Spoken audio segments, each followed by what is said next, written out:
کہ ایک ہی طریقہ ہے ہم اپنے بچوں کا کیریکٹر بلڈنگ کر سکتے ہیں سیرت نبی سے۔ اور میں دوسری بات کہتا ہوں کہ دیکھیں، مجھے بار بار کہا جاتا ہے کہ آپ بڑی ضدی ہیں، آپ کہ آپ یہ نہیں کہیے جو لوگوں نے کرپشن کی ہوئی ہے بس ان کو چھوڑ دیں، ان کو معاف کر دیں، ان کے اوپر نہ بات کریں، ملک کا سوچیں۔ مجھے بڑے جو میں حکومت میں بھی تھا تو مجھے پریشر پڑتا تھا کہ جی NRO دے دو ان کو، اور جب عمران خان نہیں مانتا تو کہتے ہیں بڑا ضدی ہے۔ بھی میرا اپنا پیسہ ہوتا شاید میں معافی کر دیتا ان چوروں کو، لیکن عوام کا پیسہ ہے، یہ غربت ہے، لوگ بھوکے مر رہے ہیں، 5 کروڑ پاکستانی 2 وقت کی روٹی نہیں کھا سکتے، ان کا پیسہ چوری کر کے تم باہر چلے جاؤ اور پھر آگے کہو گے جی اب ان کو NRO دے دو۔ دیکھیں یہ ملک کا مسئلہ ہے۔ وقت کیا ہے کہ ہمارے ملک کے اوپر بیرونی سازش کر کے اس ملک کے وہ نامور ڈاکوؤں کو اوپر بٹھا دیا گیا ہے جو 30 سال سے چوری کر رہے ہیں۔ ملک آتے ہیں، حکومت کرتے ہیں، ملک کو لوٹتے ہیں، واپس باہر چلے جاتے ہیں، پھر NRO لے کے پھر واپس آتے ہیں، پھر چوری شروع کر دیتے ہیں، پھر باہر چلے جاتے ہیں، پیسہ ملک کا باہر لے جاتے ہیں۔ اب میں سوال یہ پوچھتا ہوں کہ اگر ایک بحثیت معاشرہ ہم اس ظلم اور ناانصافی کے خلاف اپنی آواز بلند نہیں کرتے اور اس کا مقابلہ نہیں کرتے، ہمارے اور بھیڑ بکریوں میں کوئی فرق نہیں ہے۔ اللہ تیری عبادت کرتے ہیں، تیرے سے مدد مانگتے ہیں۔ جناب پیر سید منور حسین شاہ صاحب، میں آپ کا اور اپنے سارے معزز مشائخ جو سارے پاکستان سے یہاں آئے ہوئے ہیں، میں پہلے تو آپ سب کو خوش آمدید کہتا ہوں، اور مجھے خوشی ہے کہ اس موقع پہ میں آپ سب سے اپنی بات چیت بھی کر لوں اور جو میرے خیالات ہیں اپنے ملک کے اوپر وہ بھی آپ کے سامنے رکھ لوں۔ یہاں بات نہیں کرنی۔ سب سے پہلے جی میں یہ واضح کر دوں کہ میں کوئی اسلام کا اسکالر نہیں ہوں، میں کبھی بھی اپنے آپ کو کوئی اسلام کا عالم نہیں سمجھا، لیکن میں ایک وہ انسان ہوں جس نے آہستہ آہستہ اپنی زندگی کے تجربے سے، اور تجربہ وہ جو کہ میری کرکٹ کی وجہ سے ساری دنیا مجھے پھرنے کا موقع ملا، میں نے اپنی یونیورسٹی بھی باہر کی، اور پھر کوئی اپنے 20-25 سال زندگی کے آدھا وقت پاکستان گزارتا تھا اور آدھا ملک سے باہر گزارتا تھا کرکٹ کی وجہ سے۔ تو میں نے اپنی زندگی کی تجربے سے اور دنیا کو سٹڈی کرتے ہوئے میں اپنے دین کی طرف آہستہ آہستہ آتا گیا، اور میں جو باتیں کرتا ہوں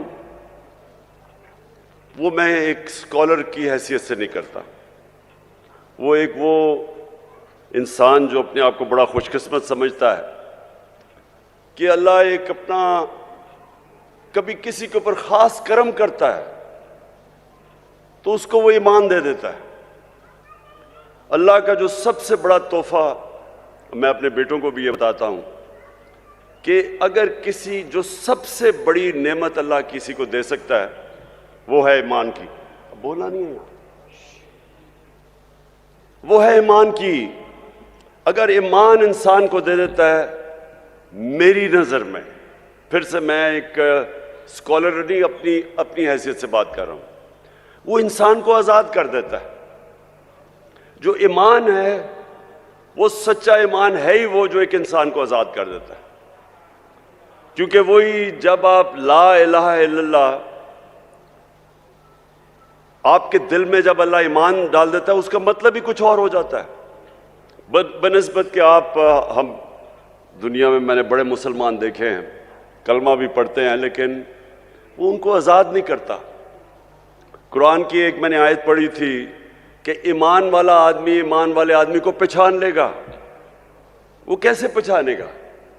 میری نظر میں وہ آزاد ہو جاتے ہیں، وہ اپنی نفس پہ قابو پا جاتے ہیں، ان کے خوف دور ہو جاتے ہیں، وہ لالچ کو کنٹرول کر لیتے ہیں، پیسے کو استعمال کرنا سیکھتے ہیں، پیسے سے استعمال نہیں ہوتے۔ سب سے بڑی بات کہ وہ سوائے اللہ کے کسی کے سامنے نہیں جھکتے۔ جو خوف کا بت میری نظر میں، میری زندگی کے تجربے میں، جو اللہ نے انسان کو اشرف المخلوقات بنایا، عظیم مخلوق، وہ اس لیے اپنی پرواز نہیں کر سکتا، سب سے بڑا جو بت جب وہ نہیں توڑتا وہ ہے خوف کا بت۔ مرنے سے میں ڈرتا ہوں، میں ظالم کے سامنے نہیں کھڑا ہوتا، میں نوکری کر رہا ہوں، میں اپنے ضمیر کے خلاف جاتا ہوں کہ میری نوکری نہ چلی جائے۔ میں تو اس کو بھی شرک سمجھتا ہوں۔ جدھر آپ اپنے ضمیر کا سودا کرتے ہیں اور رائے حق سے ہٹتے ہیں، میری نظر میں تو وہ بھی شرک ہے۔ پیسے کی پوجا کرنا، پتہ ہے کہ میں چوری کر رہا ہوں، کرپشن کر رہا ہوں، لیکن میں ہر چیز جسٹیفائی کر لیتا ہوں کہ جی میرے گھر میں پیسہ نہیں تھا اس لیے چوری کر رہا ہوں۔ میں نے تو زندگی میں لوگوں کو ہر چیز کو جسٹیفائی کرتا دیکھا ہے، قتل کو بھی وہ جسٹیفائی کر دیتے ہیں، کرپشن کو، قتل کو، جھوٹ کو، زنا کو، سب کو جسٹیفائی انسان کر سکتا ہے۔ تو جو ایمان ہوتا ہے وہ انسان کو بدل دیتا ہے، وہ اصل میں انسان کا جو قبلہ ہے وہ صحیح قبلہ آ جاتا ہے، اس کا ڈائریکشن زندگی کا بدل جاتا ہے۔ وہ بجائے دنیا میں رہنے کے وہ اپنی آخرت کی فکر کرنی شروع کر دیتا ہے، اور وہ پھر اس کا کیریکٹر بھی بدلنا شروع ہو جاتا ہے۔ کبھی بھی انسان کا کیریکٹر نہیں بدلتا میری نظر میں، جب صرف ایمان ہی کیریکٹر بدل سکتا ہے انسان کا۔ تو یہ میں سمجھتا ہوں سب سے بڑی نعمت اللہ کی۔ تو جب میں وزیر اعظم بنا اور میرا یہ ساری دنیا کا تجربہ تھا کہ وہ ملک جو آگے نکل گئے، جو ترقی یافتہ ملک ہیں، جدھر ہمارے یہاں سے پاکستانی مرتے ہیں ویزا لے کے ان ملکوں میں جانے کے لیے، میں نے جب ان ملکوں کو سٹڈی کیا تو میرے معزز مشائخ، میں اس نتیجے پہ پہنچا کہ وہ مدینہ کے ریاست کے اصولوں پہ ہمارے سے زیادہ قریب ہیں۔ ادھر عدل اور انصاف کا نظام ہمارے سے بہتر ہے، ادھر ان کی میرٹ کا نظام بہتر ہے، ادھر انسانیت کا نظام بہتر ہے۔ فلائی ریاست، میں آپ کو کئی ایسی ریاست بتا سکتا ہوں اسکینڈینیویا میں، اور اگر آپ کبھی پاکستانی ملے ادھر سے تو ان سے پوچھیں کہ انسانیت کیا ہوتی ہے۔ ہمارے تو نبی صلی اللہ علیہ وسلم نے تب تقریباً 1500 سال پہلے دنیا کی سب سے پہلی فلاحی ریاست بنائی تھی۔ اس سے پہلے تو کوئی فلاحی ریاست نہیں تھی، بادشاہ تھی، طاقتور کے پاس سب کچھ تھا، کمزور کے پاس کچھ نہیں تھا۔ جو انسانی نظام اور جو جانوروں کے نظام میں فرق کیا ہے؟ جانوروں کے نظام اور انسان میں کیا فرق ہے؟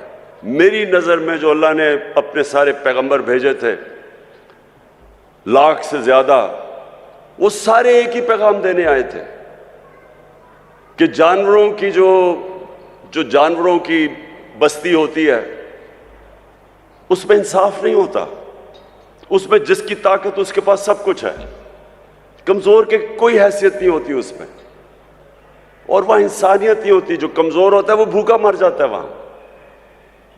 جو انسانی نظام ہوتا ہے، انسانی نظام فرق ہی ان دو خاص چیزوں پہ ہوتا ہے کہ وہاں انسانیت ہوتی ہے، وہاں رحم ہوتا ہے، اور پھر ادھر عدل اور انصاف ہوتا ہے۔ یہ دو بنیاد ہیں جو فرق کرتی ہے ہمیں جانوروں سے، اور سارے اللہ کے پیغمبروں کا بنیادی پیغام ہوتا یہ ہے۔ تو ہم نے جو مغرب میں ریاستیں دیکھی، مجھے افسوس سے کہنا پڑتا ہے کہ میں نے پاکستان میں تو نہیں دیکھا ویسی انسانیت، میں نے تو یہاں ویسا انصاف نہیں دیکھا. میں نے تو میرٹ بھی انصاف کا حصہ ہے کہ جو محنت کرتا ہے اس کو اس کا حق ملنا چاہیے. میں نے تو یہاں نہیں دیکھا. آپ دیکھ لیں، آپ کے خاندانی یہ جو دو پارٹیز ہیں، دو خاندان ہیں، وہ ان کے خاندان کے علاوہ کوئی اوپر ہی نہیں آ سکتا.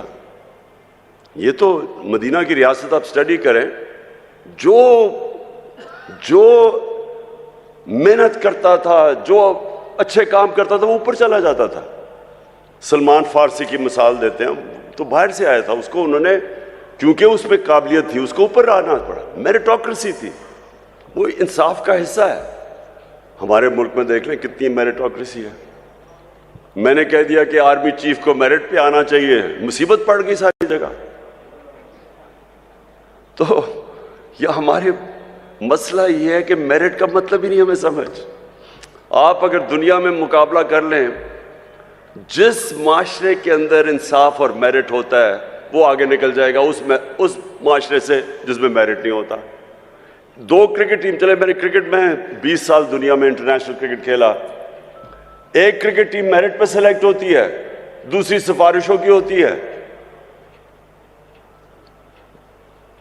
جو مرضی آپ کر لیں میرٹ والی ٹیم جیت جائے گی. اسی طرح جس ملک کے میرٹ پہ ادارے اوپر آتے ہیں وہ آگے نکل جائے گی. تو سب سے پہلے تو انصاف، اور پھر جو فلاحی ریاست جدھر انسانیت ہوتی ہے، جدھر آپ اپنے کمزور طبقے کی فکر کرتے ہیں، جدھر آپ ذمہ داری سمجھتے ہیں کہ میرا جو لوگ ہیں بیچارے جو نچلے طبقہ ہے، ہماری اسٹیٹ کی ذمہ داری ان کو تعلیم دیں، ان کے لیے علاج کریں، ان کا صحت کا دھیان رکھیں، ان کی نوکریاں کریں.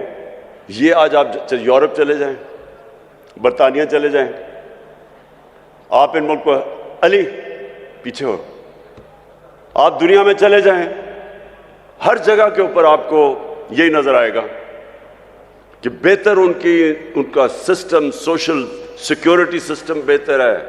فلاحی ریاستیں ہیں وہاں عدالتوں میں جاؤ، وہاں عدالتوں کے اندر کمزور سے کمزور آدمی کی عدالت کے اندر ان کو انصاف ملتا ہے. تو میں جب مدینہ کی ریاست کی بات کی، اور پہلے نہیں کی، جب ہمیں حکومت ملی تب میں نے شروع کیا. تو یہ میں نے لوگوں کو سمجھانے کی کوشش کی کہ دیکھیں جو وہ اصول تھے جس کے اوپر میرے نبی صلی اللہ علیہ وسلم نے مدینہ کی ریاست کھڑی کی تھی، کیوں اللہ ہمیں حکم کرتا ہے کہ نبی کی سنت پہ چلو؟ کیوں اس کا حکم ہے؟ ہماری بہتری کے لیے. اللہ کو تو بے نیاز ہے، اللہ کو تو آپ فائدہ نقصان نہیں پہنچا سکتے، لیکن یہ ہماری بہتری کے لیے کہ اگر ہم ان کی سنت پہ چلیں گے تو ہماری بہتری ہوگی. کیونکہ مدینہ کی ریاست میں یہ بھی ہمارے لوگوں کو نہیں پتا، دنیا کی تاریخ کا سب سے بڑا وہ انقلاب تھا. دنیا کی تاریخ میں اتنی بڑی تبدیلی نہیں آئی. 622 اور 632 کے بیچ میں وہ لوگ جن کی کوئی حیثیت نہیں تھی،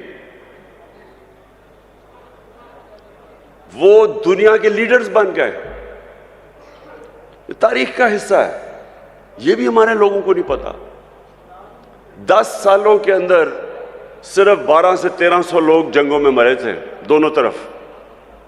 جو جنگوں کے اندر دونوں طرف کیجولٹیز ہوئی تھی وہ 1200 سے 1400 تھی. لیکن اسی ٹائم میں سارا عرب بدل گیا، اور وہ لوگ جس طرح انہوں نے دنیا کی لیڈرز بن گئے. فکری انقلاب آیا تھا. تو وہ کیا چیزیں تھیں؟ وہ انہوں نے ہمارے نبی صلی اللہ علیہ وسلم نے کس طرح ان کو چینج کیا، ان کا کیریکٹر کیسے بدلا، یہ ہمارے لوگوں کو نہیں پتا آج. میں نے اس لیے رحمت للعالمین اتھارٹی بنوائی، بڑے بڑے عالم کو ہم نے اوپر بٹھایا. ہم نے کہا کریکولم ڈیولپ کرو، اسکول کے بچوں کو سیرت نبی سکھاؤ، 8، 9 اور 10 کلاسز کے اندر کورس اسپیشل ڈیولپ کرو. یونیورسٹیز کے اندر ریسرچ کرواؤ، کالجز کے اندر ڈبیٹس ہوں، پتہ چلے ہمارے نوجوانوں کو کہ کیا اتنا بڑا انقلاب کیسے آیا تھا، کیسے دنیا مسلمانوں نے ٹرانسفارم کر دی تھی۔ 1000 سال تک مسلمان دنیا کی سب سے بڑی پاور تھے۔ وہ کیا تھی چیز تھی؟ کیوں اوپر؟ پھر مسلمان جب اوپر بھی گئے پھر نیچے کیوں آئے؟ اقبال نے جو شکوہ اور جواب شکوہ لکھا، کیا کہنے کی کوشش کر رہا تھا کہ ہم اوپر کیوں گئے اور پھر ہم نے کیا؟ وہی مدینہ کے ریاست کے اصولوں سے پیچھے ہٹے، ہم نیچے آ گئے۔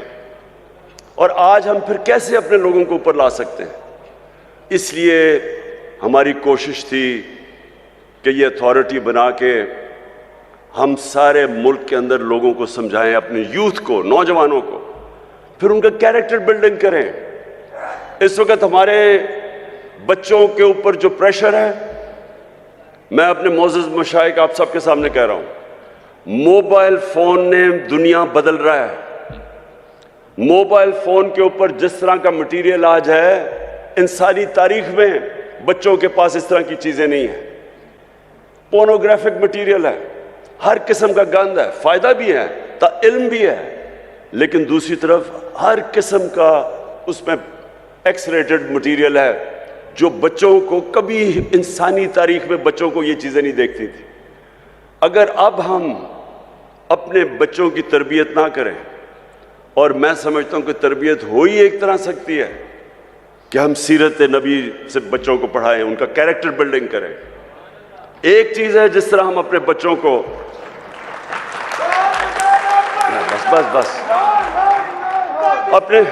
بس بچوں کو ابھی سے ان کی تیاری کروائیں اپنی حفاظت کرنے کے لیے، کہ جس طرح کا یہ ہے۔ اور میں آپ کو بتا رہا ہوں، میں جب پرائم منسٹر تھا، میں نے جب آئی جیز کو بلوایا، ان سے پوچھا کہ بتائیں کون سی جرم تیزی سے بڑھ رہے ہیں، تو ہمارے زمانے جب میں 4 سال پہلے کی بات کر رہا ہوں، تو جو سیکس کرائمز ہیں یہ تیزی سے بڑھ رہی ہیں پاکستان میں، بچوں سے جو زیادتی ہیں وہ بڑھ رہی ہیں، اور وہ اس کی بہت بڑی وجہ موبائل فون ہے۔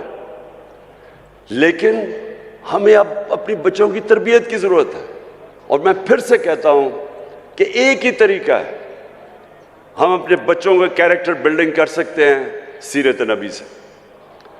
اور میں دوسری بات کہتا ہوں کہ دیکھیں، مجھے بار بار کہا جاتا ہے کہ آپ بڑی ضدی ہیں، آپ کہ آپ یہ نہیں کہیے جو لوگوں نے کرپشن کی ہوئی ہے بس ان کو چھوڑ دیں، ان کو معاف کر دیں، ان کے اوپر نہ بات کریں، ملک کا سوچیں۔ مجھے بڑے جو میں حکومت میں بھی تھا تو مجھے پریشر پڑتا تھا کہ جی NRO دے دو ان کو۔ دیکھیں، یہ بھی آپ کے لیے بہت ضروری ہے کہ میرے جو معزز مشائخ ہیں، آپ کو لوگوں کی تربیت کرنی چاہیے۔ دیکھیں، ہمارے نبی صلی اللہ علیہ وسلم رحمت للعالمین تھے، ان سے زیادہ رحم کرنے والا انسان نہیں تھا، جس کو اللہ نے کہا کہ ساری دنیا کے لیے رحمت بن کے آئے، مسلمان ہو یا نہیں ہو۔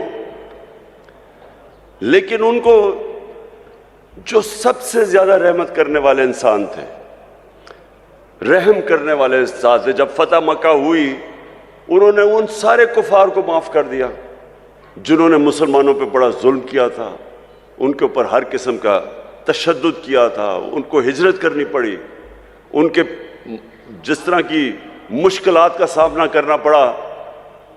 تو جب فتح مکہ ہوئی تو ان کو بدلہ تو لینا چاہیے تھا، لیکن رحمت للعالمین نے سب کو معاف کر دیا۔ لیکن جب ان کے پاس ایک آدمی آیا اور کہا کہ دیکھیں جی، یہ قریش کی لڑکی نے چوری کی ہے، یہ قریش کی لڑکی ہے، اس کو معاف کر دیں، تو تب انہوں نے کہا کہ میری بیٹی بھی اگر چوری کرے گی اس کو بھی معاف نہیں کیا جائے گا۔ یعنی جدھر چوری، آپ جس دن چوری کو معاف کرنا شروع کر دیں آپ اپنا معاشرہ تباہ کر دیتے ہیں۔ انہوں نے جو ان کی حدیث ہے، اللہ کے آخری پیغمبر کی جو حدیث ہے، اچھا، اور مجھے یہ بھی نہیں سمجھ آتی کہ یہ اس کے اوپر کنٹروورسی کیوں ہے جب قرآن میں واضح لکھا گیا ہے کہ نبی صلی اللہ علیہ وسلم اللہ کے آخری پیغمبر ہیں تو اس کے اوپر ڈیبیٹ کیوں ہے؟ جو نہیں مانتا وہ مسلمان ہی نہیں ہے اس پہ.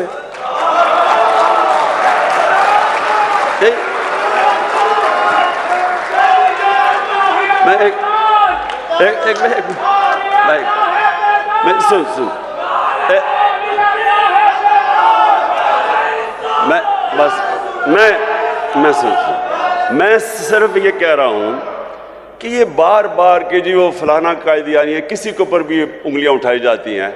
میں سمپل بات کر رہا ہوں، جس نے بھی قرآن پڑھی ہوئی ہے اس میں یہ چیز تو واضح ہے نا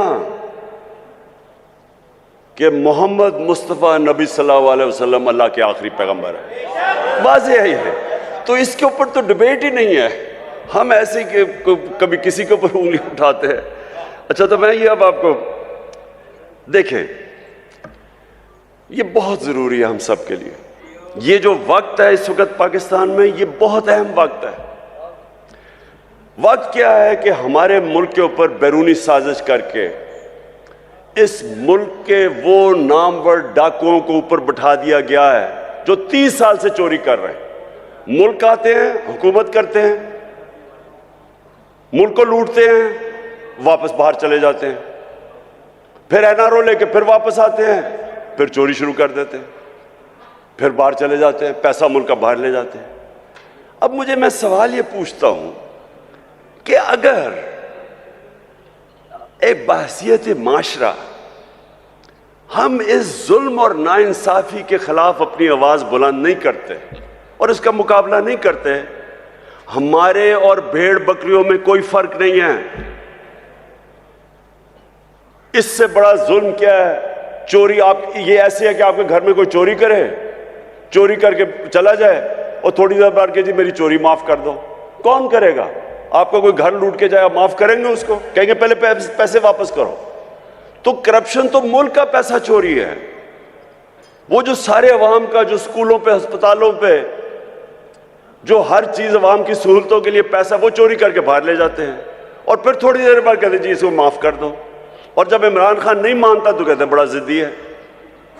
بھی میرا اپنا پیسہ ہوتا شاید میں معافی کر دیتا ان چوروں کو، لیکن عوام کا پیسہ ہے یہ. یہاں غربت ہے، لوگ بھوکے مر رہے ہیں. 5 کروڑ پاکستانی 2 وقت کی روٹی نہیں کھا سکتے. ان کا پیسہ چوری کر کے تم باہر چلے جاؤ اور پھر آگے کہو گے جی اب ان کو NRO دے دو. دیکھیں یہ ملک کا مسئلہ ہے. میرے نبی صلی اللہ علیہ وسلم نے واضح طور پہ کہا کہ جو قوم چھوٹے چوروں کو جیل میں ڈال دیتی ہے اور بڑے ڈاکوؤں کو معاف کر دیتی ہے، NRO کر دیتی ہے، نہیں پکڑتی، وہ قوم تباہ ہو جاتی ہے. آج اب کوئی غریب ملک میں چلے جائیں، کیونکہ میں نے ساری دنیا دیکھی ہے، کسی غریب ملک میں چلے جائیں، غربت کا اصل وجہ یہ کیا ہے کہ وہاں طاقتور قانون سے اوپر ہے، کمزور جیلوں میں جاتا ہے.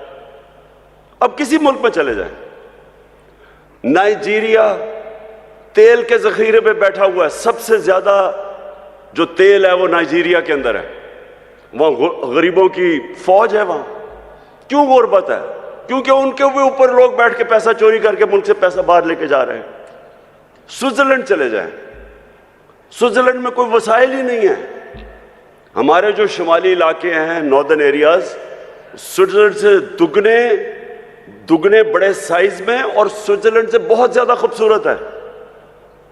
وہ ملک جس کے پاس ہے ہی کچھ نہیں سوائے پہاڑوں کے، وہ دنیا کا سب سے خوشحال ملک ہے، کیونکہ سب سے زیادہ دنیا کے اندر انصاف سوئٹزرلینڈ میں ہے. سب سے زیادہ قانون کی حکمرانی سوئٹزرلینڈ میں. کسی طاقتور کی جرت نہیں ہے کہ ملک کا پیسہ چوری کر کے باہر چلا جائے. کسی طاقتور کا جرت ہے کہ کسی کی زمین پہ قبضہ کر لے یا کسی کے گھر پہ قبضہ کر لے. قانون ہے، انصاف ہے.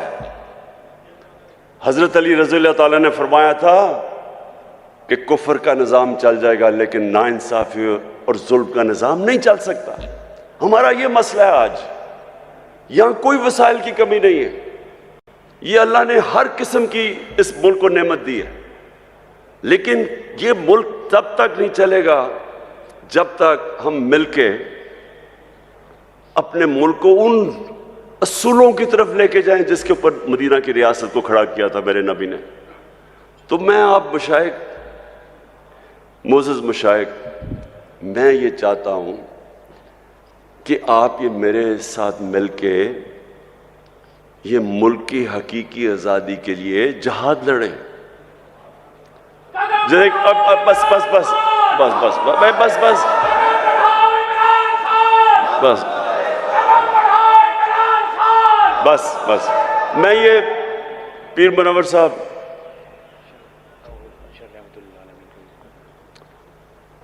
پیر منور صاحب، آپ کے بڑوں نے قائد اعظم کی مدد کی، اس سپورٹ کے بغیر پاکستانی نہ بنتا. بہت بڑی طاقت مشائخ کی تھی قائد اعظم کے ساتھ. آج آپ سب کی پھر ضرورت ہے کہ جو پاکستان کے اوپر اس وقت کیا جا رہا ہے، جو واردات ہوئی ہے کہ باہر سے سازش ہوتی ہے، امریکی حکم دیتا ہے ایک ہمارے ایمبیسڈر کو کہ عمران خان کو ہٹا دو، اور اس کے بعد یہاں سارے مل کے جو یہاں کے غدار ہیں وہ مل کے گورنمنٹ گرا دیتے ہیں اور پھر چوروں کو اوپر بٹھا دیتے ہیں. اور اگر ہم اس کو تسلیم کر جاتے ہیں تو ہمیں یہ بڑا واضح ہو جانا چاہیے کہ ہم اپنے ملک کی مستقبل کی قبر کھود رہے ہیں. اس لیے یہ جو آنے والے دن ہیں اس میں آپ سب کو اپنی ڈیوٹی دینی پڑے گی اپنے ملک کے لیے. میں صرف آپ سے یہ چاہتا ہوں کہ لوگوں کو کم از کم نبی صلی اللہ علیہ وسلم کی سیرت اور سنت کے تحت لوگوں کو آپ جگانا شروع کریں. ان کی سب کچھ انہوں نے جو اصول بنائے ہوئے ہیں کہ ملک چلتا کیسے ہے، عدل اور انصاف کیا ہوتا ہے، انسانیت کیا ہوتی ہے، وہ آپ لوگوں کو ضرور تبلیغ کرنی چاہیے اس وقت، کیونکہ یہ ٹائم نہیں ہے. ہم بڑی تیزی سے نیچے جا رہے ہیں. ابھی شہباز شریف نے جا کے امریکہ میں معافیا مانگی ہے کہ جی خدا کے واسطے ہمیں پیسہ دے دو نہیں تو ہمارا ملک تباہ ہو جائے گا. سوچیں اتنی محنت کر کے سازش کر کے 5 مہینے پہلے گورنمنٹ آتی ہے، آج ساری امریکنوں کو وہاں جا کے کہہ رہا ہے کہ جی خدا کے واسطے ہماری امداد کر دو نہیں تو ملک کا دیوالیہ نکل گیا، نہیں تو ہم اپنے قرضے نہیں واپس کر سکتے. سوال تو ان سے یہ پوچھنا چاہیے کہ آپ کے سارے پیسے اربوں ڈالر ساری دنیا کو پتہ باہر پڑے، ملک کے لیے پیسے مانگ رہے ہو، اپنا پیسہ باہر رکھا ہوا ہے. دوسروں کو کہہ رہے ہو کہ ملک میں پیسہ لے کے آؤ اور اپنا پیسہ باہر لے گئے ہو. تو میں آخر میں سب سے ابھی سے ہی میں اپنی حکومتوں کو، 4 ہمارے پاس حکومتیں ہیں، گلگت بلتستان، آزاد کشمیر، پختونخوا اور پنجاب. انشاءاللہ ہم نے پچھلے سال بھی اور اس سال بھی بھرپور طریقے سے 12 ربیع الاول بنائیں گے. اور جب ہم 12 ربیع الاول بنائیں گے تو اسی میں اپنے نوجوانوں کو نبی صلی اللہ علیہ وسلم کی سیرت سے بھی آگاہ کریں گے اور انشاءاللہ ان کے کیریکٹروں کو اوپر اٹھائیں گے. اور وہ میں ایک دن خواب دیکھتا ہوں کہ وہ وقت آئے گا جب پاکستانی دنیا میں جائیں گے تو جس طرح ایک دفعہ ایک وقت ایسا تھا کہ انڈونیشیا اور ملیشیا میں مسلمان تاجر جب گئے تو لوگوں نے ان کا کردار دیکھ کے، مسلمان تاجروں کا کردار دیکھ کے لوگ مسلمان ہو گئے. انشاءاللہ وہ بھی دن آئے گا جب ہمارا پاکستانیوں کا کردار دیکھ کے لوگ اسلام کی طرف آئیں گے. پاکستان زندہ باد.